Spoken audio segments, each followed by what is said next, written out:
Nueva oportunidad de abrir la palabra de Dios. Gracias por que nos permite ofrendar a su reino y también a esta obra de Dios aquí en Villa Los Ríos. Y esperamos en el Señor que sea una buena administración de los recursos que el Señor nos da para poder avanzar el reino de nuestro Señor y Salvador Jesucristo.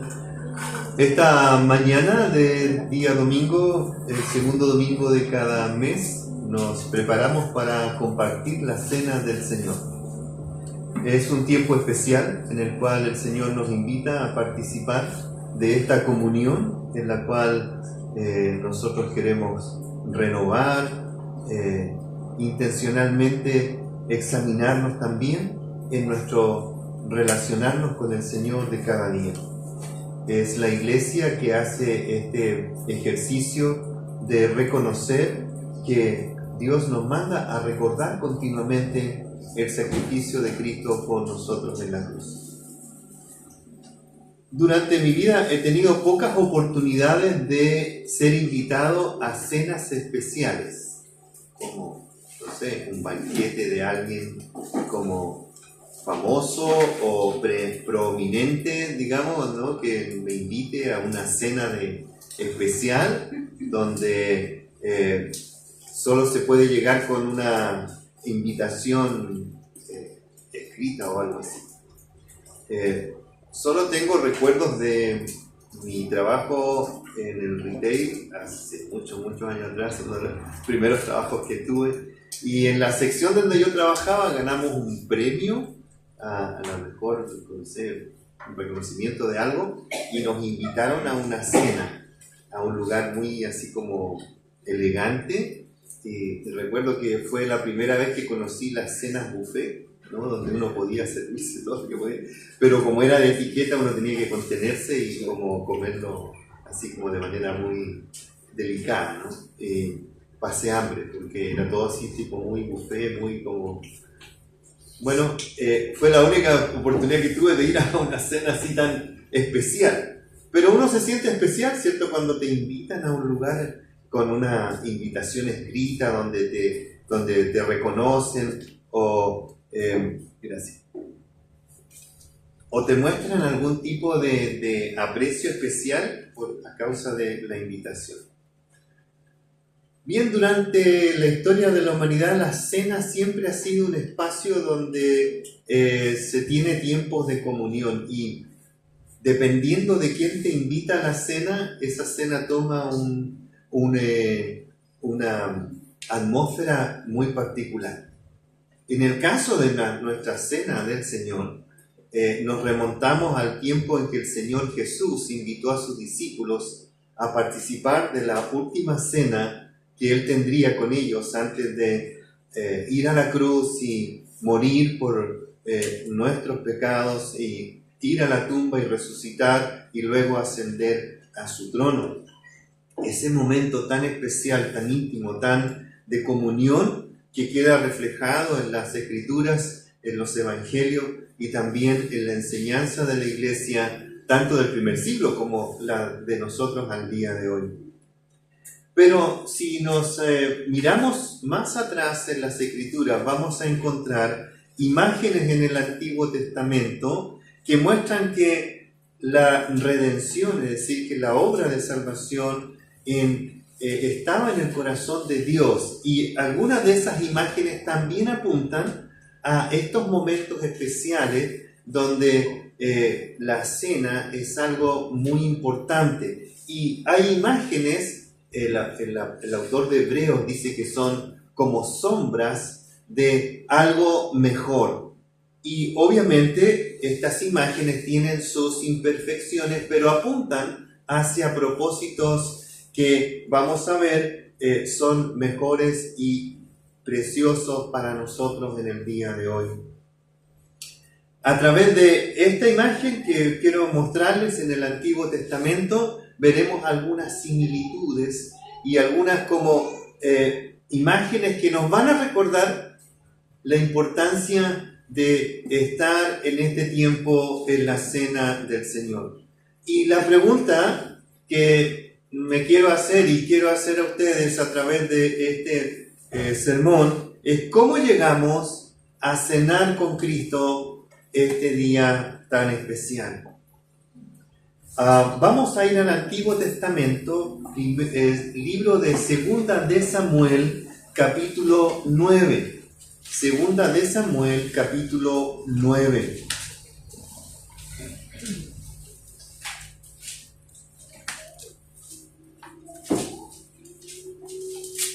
A través de la historia de David, rey, y la bondad dispensada a un hombre llamado Mefiboset, que era hijo de Jonatán y nieto de Saúl, el anterior rey de Israel, este hombre olvidado, que fue rescatado y llevado ante el rey para terminar sentado a la mesa de David y cenando con él todo el tiempo.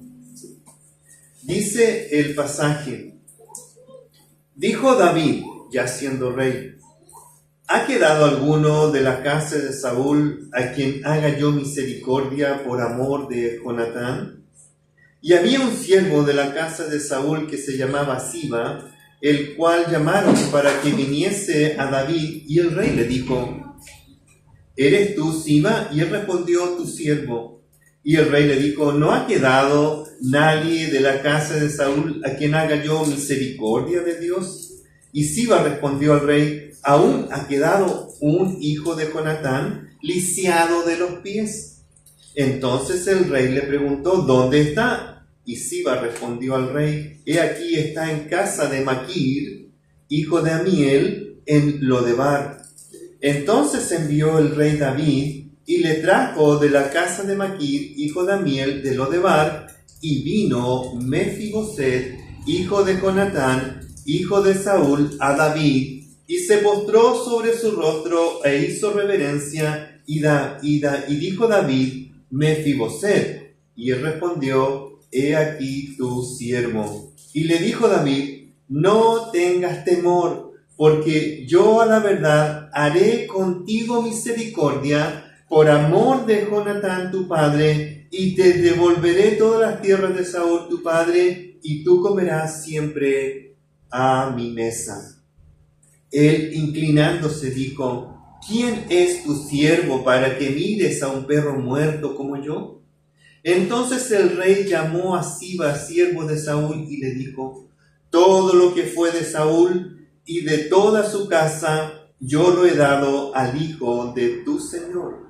Tú pues le labrarás la tierra, tú con tus hijos y tus siervos, y almacenarás los frutos para que el hijo de tu señor tenga pan para comer. Pero Mefiboset, el hijo de tu señor, comerá siempre a mi mesa.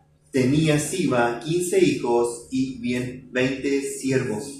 Y respondió Siba al rey: conforme a todo lo que has mandado, mi señor el rey, a su siervo, así lo hará tu siervo. Mefiboset, dijo el rey, comerá a mi mesa como uno de los hijos del rey. Y tenía Mefiboset un hijo pequeño que se llamaba Micaía, y toda la familia de la casa de Siba eran siervos de Mefiboset. Y moraba Mefiboset en Jerusalén, porque comía siempre a la mesa del rey y estaba lisiado de ambos pies. Padre, gracias por estas historias, Señor, estas narraciones que tú has preservado. Gracias, Espíritu Santo, porque has querido resaltar este momento de la historia de David y de este hombre Mefiboset. Y pedimos, Señor, que tu Espíritu Santo, Señor, obres en nuestra vida y que en este tiempo tú ministres a cada uno de nosotros. A través de estas imágenes podamos ver más claridad, más luz sobre la obra que tú has hecho en aquellos que has rescatado. No solo para alabar y glorificar tu nombre, también para, Señor, servirte de maneras cada vez más agradables a ti. En el nombre de Cristo. Amén. Amén. Bien, es una historia conocida, es una historia que probablemente para mí está muy cerquita de mi corazón, porque cada vez que la leo me identifico obviamente con un personaje de la historia y no es con el rey. Así es que vemos aquí varias figuras que nos hacen alusión a lo que en el Nuevo Testamento encontramos con la obra de Cristo y su acercamiento a nosotros para mostrarnos su gracia.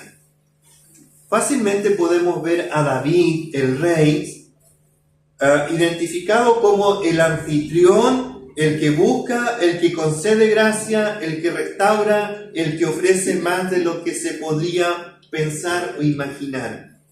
También encontramos a este hombre, Mefiboset, por supuesto que se identifica con nosotros, con nuestra necesidad, nuestra incapacidad, el reconocimiento de nuestra miseria y la bendición recibida que cambia nuestra realidad y cambia también nuestra identidad para siempre. David llegó a ser rey de Israel. Después de Saúl, David toma el trono porque Dios lo había así dictado. Se unge a David como rey y David llega a estar en esta posición de poder, de autoridad y de capacidad de gobernar y de administrar. Mefiboset nació en una familia real, siendo hijo de Jonatán y nieto también del anterior rey Saúl. Pero tuvo un accidente cuando era muy pequeño, a la edad de 5 años. Se nos relata en 2 de Samuel, allí en el mismo libro, pero unos capítulos antes, en el capítulo 4, versículo 4, una pequeña mención de lo que ocurrió con este niño. Dice que cuando Jonatán, hijo de Saúl, tenía un hijo lisiado de los pies, este tenía 5 años de edad, cuando llegó de Jezreel la noticia de la muerte de Saúl y de Jonatán su padre. Y su nodriza lo tomó y huyó, y mientras iba huyendo apresuradamente, se le cayó el niño, y el niño quedó cojo de ambos pies. Su nombre era Mefiboset.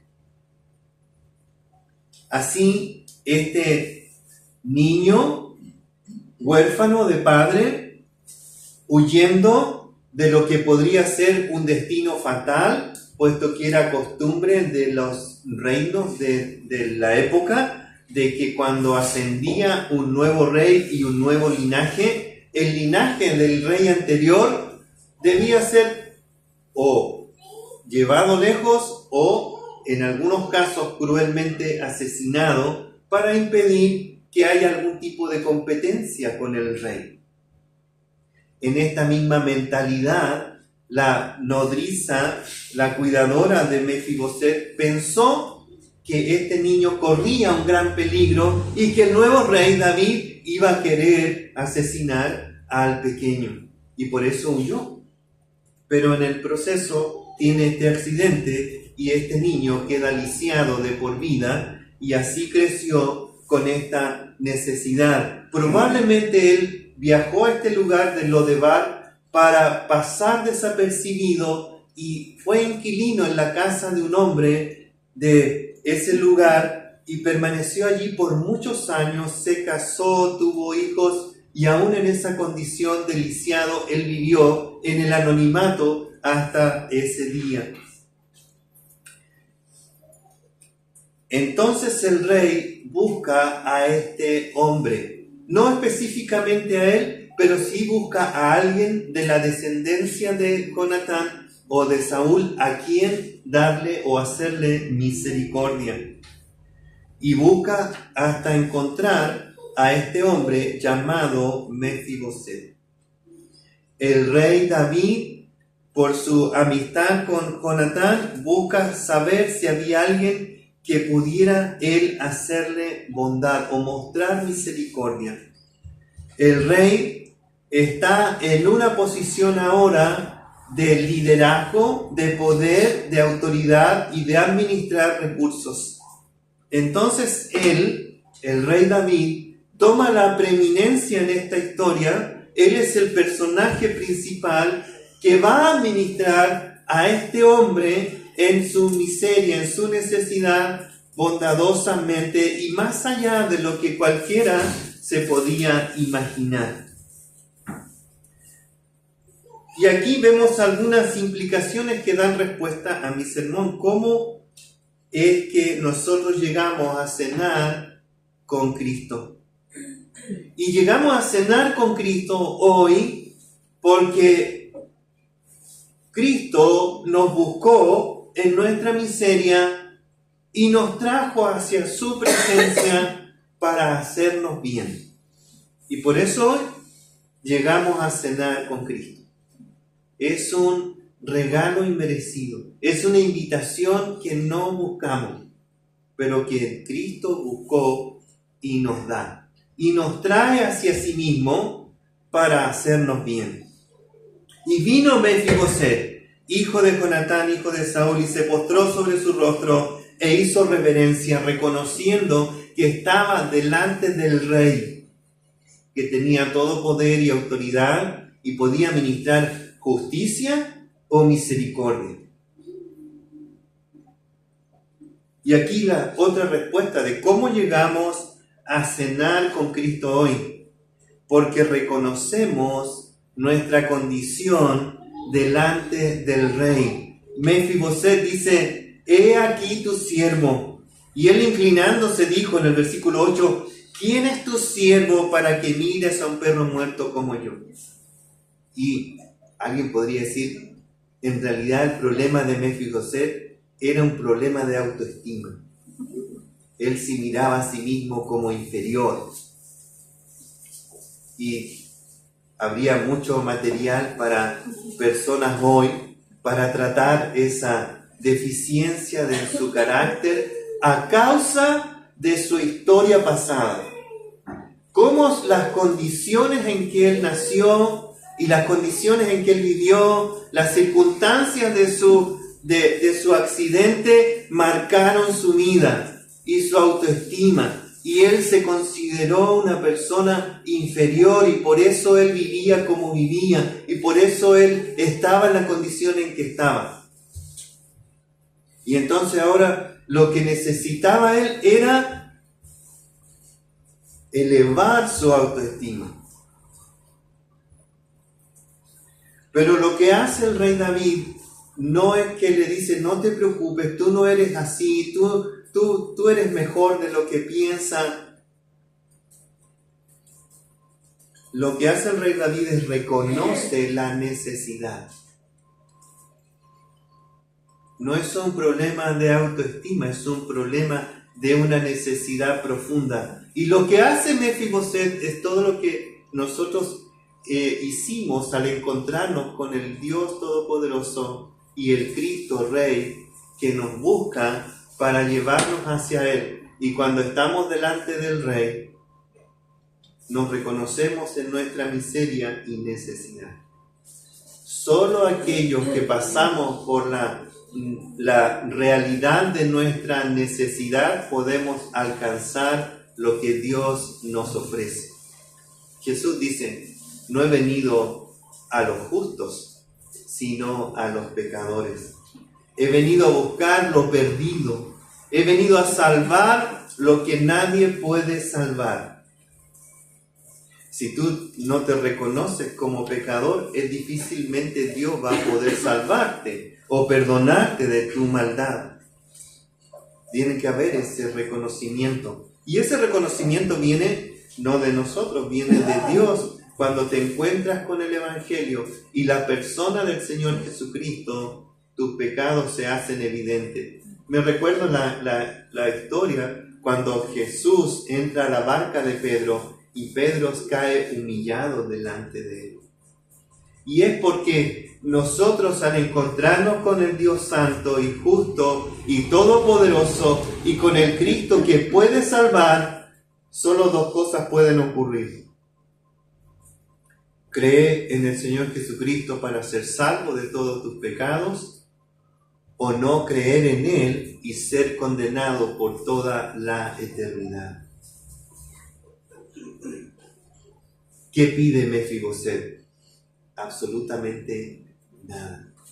Se somete al rey que lo ha llamado y se postra ante él y le reconoce como su señor, porque él ahora es su siervo, dice, he aquí tu siervo, y luego reconoce su condición, su incapacidad y su necesidad delante de aquel que tiene todo poder, toda autoridad y administra toda la bondad y justicia que él tiene.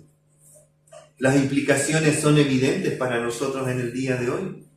El rey David es un tipo de Cristo del Antiguo Testamento, obviamente es una sombra, no es una imagen perfecta, pero refleja algo de Cristo, que Cristo es ahora nuestro Rey y Señor, que Él ha venido a buscar y a salvar lo que se había perdido, y que Él es el anfitrión que nos llama para estar con Él hoy en la mesa con Él.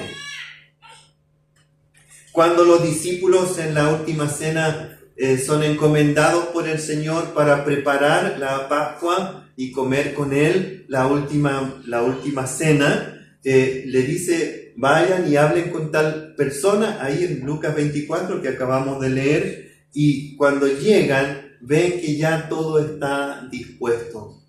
El Señor Jesucristo se anticipa a sus discípulos para preparar la cena. Y cuando ellos llegan, dice, ya todo está dispuesto, ya todo está preparado. Pero no solo así, en Juan capítulo 13, Jesús también aparece como el anfitrión. Él invita a sus discípulos a la cena, pero sorpresivamente el anfitrión se transforma también en el siervo y lava los pies de sus discípulos.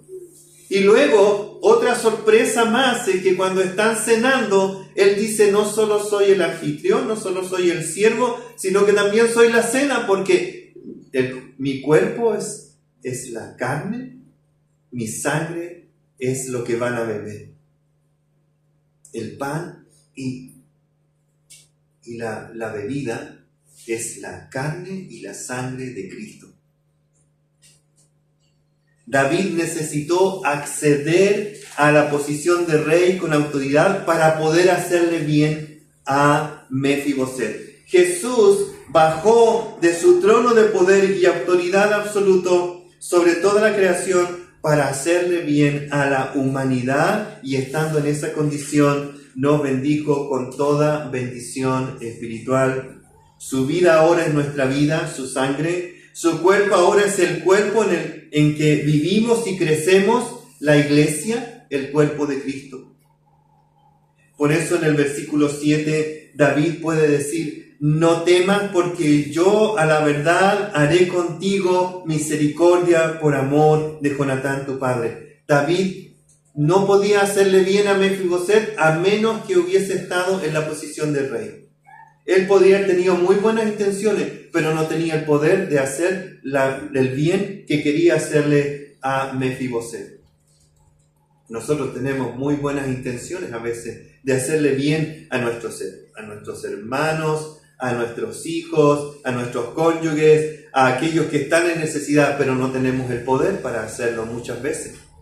Ni la autoridad, ni la capacidad para administrar lo que quisiéramos que ellos tuvieran.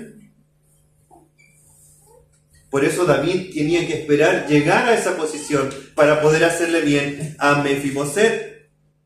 Y cuando estuvo en esa posición, dice, y te devolveré todas las tierras de Saúl tu padre, y tú comerás siempre a mi mesa. ¿Cómo llegamos a cenar a la mesa de Cristo? Porque Él nos tiene el poder para hacernos aptos y sentarnos a su mesa. Solo Él tiene ese poder y capacidad y autoridad y puede ministrarnos a nosotros lo necesario para sentarnos a su mesa. Y aquí llegamos a la parte como central de la historia. Y si leemos rápidamente, y esto es como una cápsula como de instrucción. Cuando leemos los relatos de las narraciones en el Antiguo Testamento y en el Nuevo Testamento, tenemos que fijarnos en algunos énfasis de las narraciones.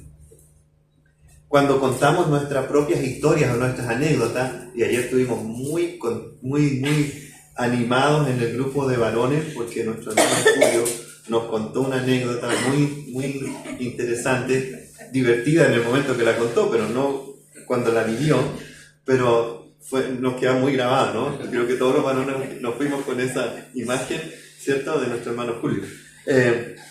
Cuando se cuenta una historia en la Biblia, siempre tenemos que preocuparnos de los énfasis. ¿Quiénes son los personajes que más se mencionan? ¿El evento que más se menciona? ¿O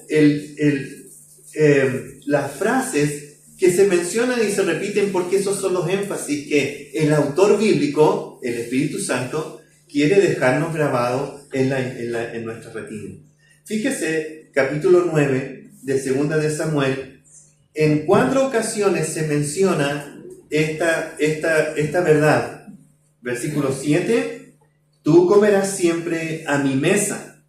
Versículo 10, Mefiboset, el hijo de tu señor, comerá siempre a mi mesa. Versículo 11, Mefiboset, dijo el rey, comerá a mi mesa como uno de los hijos del rey. Versículo 13,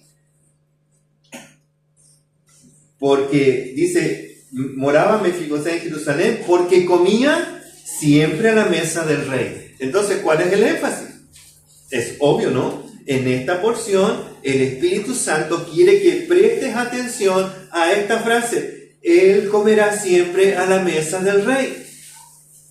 Así que ese énfasis es el que nos da también una pista muy grande de cuál es el énfasis que debe quedar grabado a nosotros. Cuando miramos en el Nuevo Testamento y miramos a Cristo, nuestro Rey, que se nos acerca para hacernos bien por medio de la salvación que compró en la cruz con su sangre, ¿qué quiere hacer Él? Traernos hacia Él. ¿Para qué? Para que moremos para siempre con Él. ¿Y cómo hace eso? Por medio de la presencia del Espíritu Santo morando continuamente en los hijos de Dios. Y Él estará, dice, con nosotros siempre, hoy y en la eternidad. Cristo está con nosotros siempre. La idea de que el Mefiboset iba a comer siempre a la mesa del rey habla de comunión. Habla de una aceptación, de que David dice, coloquen otro puesto en mi mesa. ¿No ha pasado eso de que a veces llegan visitas a la casa? Y hemos estado en casa, nuestra propia casa no tiene tantas sillas, ¿no? Y a veces llegan más gente y uno tiene algunas mesas, algunas sillas de repuesto por ahí, o banquitos o cosas así en algún lugar, y dice, oiga, no alcanza, traigan otra silla, pongan otro puesto, y aparece otra silla, aparece otro plato, aparece otros cubiertos, otro vasito, y se arregla. Y la persona que podía estar como sobrando, inmediatamente se integra a la comida y a la comunión. Y Jesús dice que cuando Él nos alcanza y nos hace parte de Él nos integra a su vida. No es que nosotros integramos a Jesús a nuestra vida, es que Él hace un espacio en su mesa para que tú te sientes con Él y tengas vida con Él. Esa es la gran bendición. Mefiboset tuvo muchas bendiciones. Él fue restituido con la herencia de sus antepasados, de Saúl y de Jonatán su padre, y restituido también con los siervos de Saúl que le iban a servir mientras tuviera vida, y probablemente su descendencia también recibiría ese tipo de bendiciones. Pero esas bendiciones materiales solo eran pasajeras, como nos enseñábamos hace poco. Eran parte de un tiempo de la bendición de Dios. Hoy día estamos recibiendo parte de la bendición de Dios en este mundo terrenal. Bajo el sol, Dios nos bendice de diversas maneras. Y a veces nos bendice de maneras como no muy agradables para nosotros porque nos permite pasar por diversas situaciones. Pero la bendición que realmente Dios quiere que nosotros entendamos es esa comunión permanente con Cristo en nuestra vida, no solo aquí, sino que en la eternidad. Porque el Salmo 23 dice: adereza mesa delante de mí en presencia de angustiadores y moraré por largos días con el Señor. La cena del Señor que nosotros vamos a tomar hoy, administrar hoy, es una antesala, un anticipo de la gran bendición que nos espera cuando entremos en una comunión eterna con Él. Así que esta imagen del Antiguo Testamento es la historia de la última cena de Jesús con sus discípulos, es la antesala de la gran bendición para nosotros. ¿Cómo llegamos a cenar con Cristo hoy?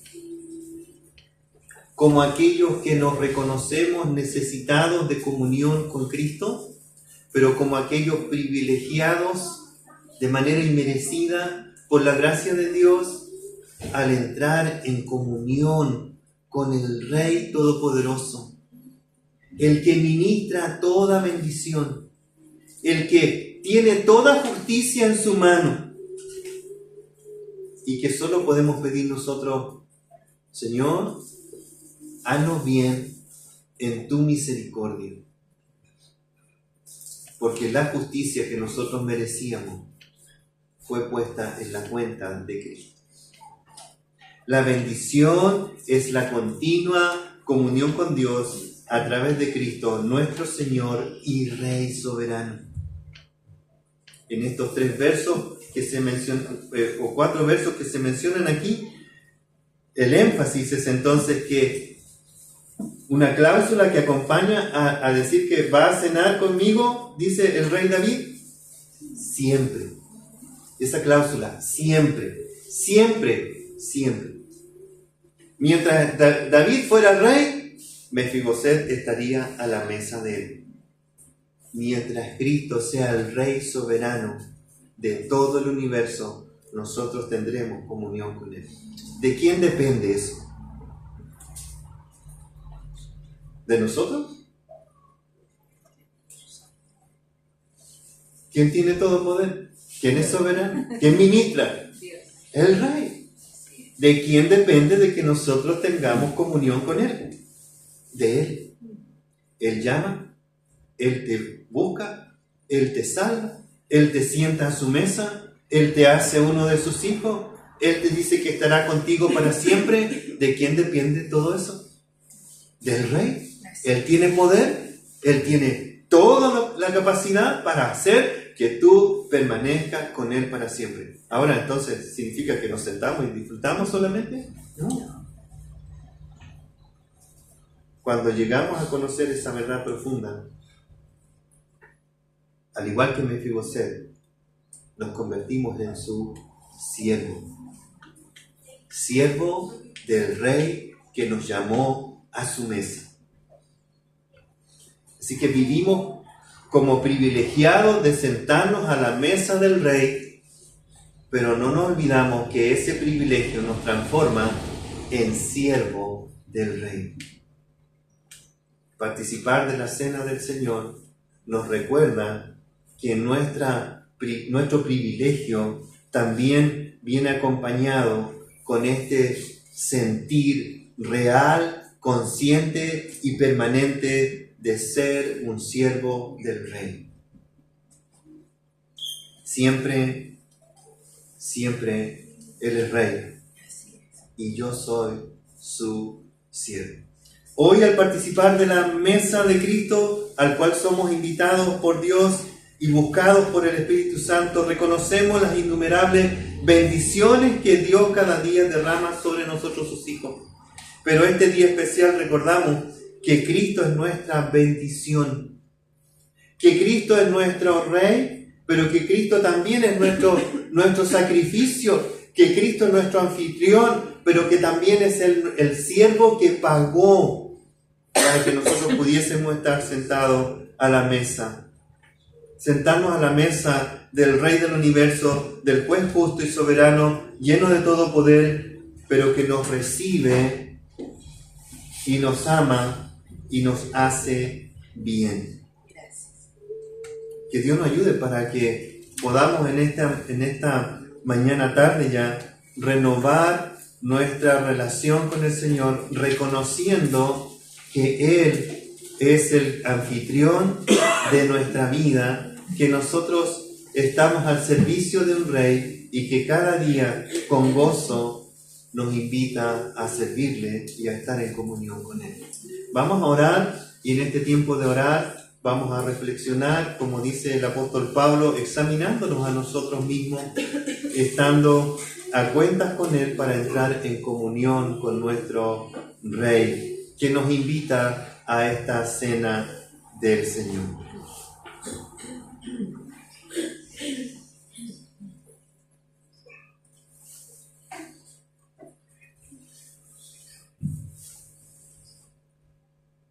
Padre amado, bondadoso Rey, tú nos has llamado para estar delante de ti, Señor. Qué privilegio, pero también, Señor, nos muestra nuestra debilidad, nuestras manchas de pecado y nuestra incapacidad de limpiarnos a nosotros mismos.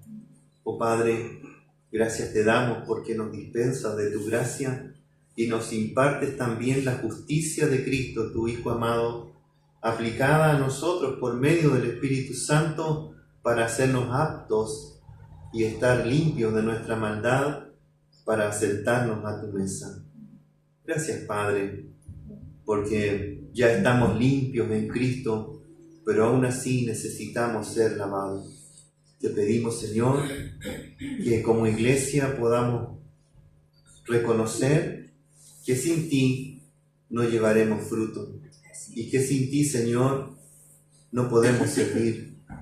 Señor, te rogamos para que tú te acerques a nosotros en esta mañana para tener comunión contigo, Señor, y también unos con otros en el cuerpo de Cristo.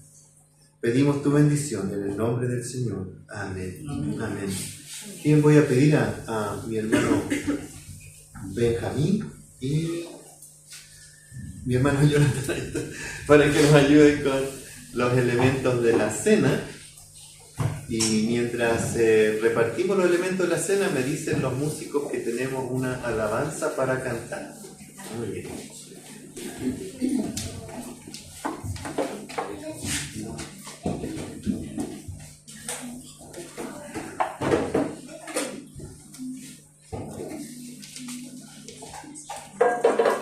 Bien, vamos a orar. Mi hermano Jonathan, por favor, nos guíe en oración antes de ministrar los elementos de la cena. Padre nuestro, gracias te damos, Señor, por acercarnos a tu mesa, Señor. Amén. Gracias, Señor, porque, tal como dice tu palabra, levantas del polvo al pobre, a nosotros, Señor. Te humillaste a mirar desde las alturas, Señor. Y gracias, Señor,